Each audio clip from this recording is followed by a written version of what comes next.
Michael here, and yes, the second day in Jamaica was so far quite interesting. Electricity was restored. Hooray! And I did go on a hike down to the beach. It was close on 2 miles, felt like, when in actuality it might have been about 1.5 miles one way or each way. It was pretty hot, but not very hot.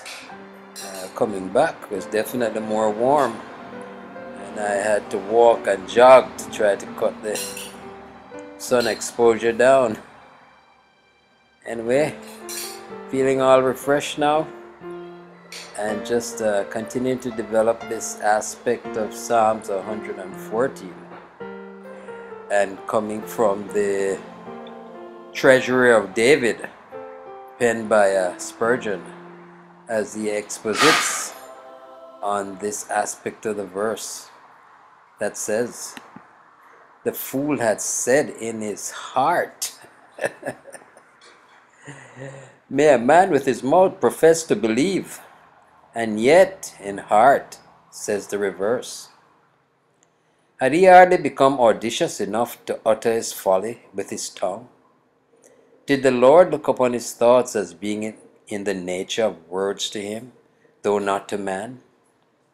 Is this where man first becomes an unbeliever? In his heart, not in his head? And when he talks aesthetically, is it a foolish heart speaking, and endeavoring to clamor down the voice of conscience? We think so. If the affections were set upon truth and righteousness, the understanding would have no difficulty in settling the question of a present personal deity. But as the heart dislikes the good and the right, it is no wonder that it desires to be rid of that Elohim, who is the great moral governor, the patron of rectitude, and the punisher of iniquity. While men's hearts remain what they are, we must not be surprised at the prevalence of skepticism. A corrupt tree will bring forth corrupt fruit. Every man, says Dixon, so long as he lieth unrenewed and unreconciled to God, is nothing in effect but a madman. What wonder then if he raves? Such fools as those we are now dealing with are common to all time and all countries. They grow without watering and are found all over, all the world over. The spread of mere intellectual enlightenment will not diminish their number, for since it is an affair of the heart, this folly and great learning will often dwell together. To answer skeptical cavillings will be labor lost unless grace enters to make the mind willing to believe.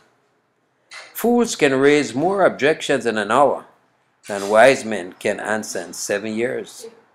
Indeed, it is their mirth to set stools for wise men to stumble over.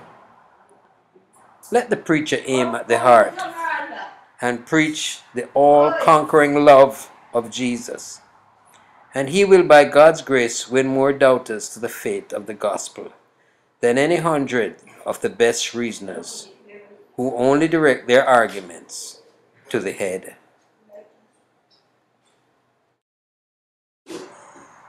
So Spurgeon does have a lot more to say on the subject, but I felt I would just share those 2 small segments. But if you ever access the online version of the Treasury of David, and then you go to the exposition on Psalms 14, you will really get a taste of how Spurgeon just really shares a lot of gold in regards to these precious words of the Bible. Alright, Michael here, declaring as always, Jesus is Lord, and until next time. I know you might be hearing some ambient noises because I live right in between the ocean and the highway. All right. Sweet day. God bless.